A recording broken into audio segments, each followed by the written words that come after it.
Je m'appelle Thomas Dietrich, je suis écrivain et je fais cette petite vidéo pour parler d'un pays que je connais bien, puisque j'ai séjourné avec mon père quand j'étais enfant, le Togo. Cette vidéo aujourd'hui a pour but d'appeler à la libération d'un activiste, d'un homme qui se bat pour ses idées, qui s'appelle Folis Sativi.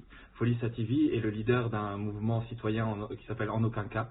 Et à cause de ses idées, à cause de son opposition à la dictature de Faure Gnassingbé, parce que vous savez qu'au Togo, il y a une dictature qui existe, qui est en place depuis 1967 et qui se transmet de père en fils.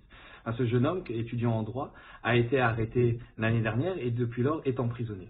Donc il a été jugé, condamné pour rébellion, condamné pour trouble à l'ordre public et sera jugé en appel jeudi 22 août.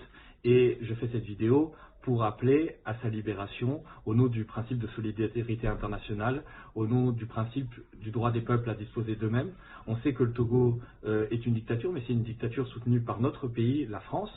On sait que la France avalise depuis des années les réélections contestées de Faure Gnassingbé. On sait que la France livre des hélicoptères à l'armée togolaise pour qu'elle puisse réprimer les manifestations. Et donc c'est aussi de notre devoir de dénoncer cette complaisance de la France avec le régime togolais et d'appeler à la libération de tous les prisonniers politiques. Je parlais de Folis Sativi, mais aussi des militants d'un parti qui s'appelle le PNP, des dizaines de militants qui ont été arrêtés l'année dernière à Sokodé et qui sont aujourd'hui emprisonnés, que ce soit à Sokodé ou dans la prison à Lomé.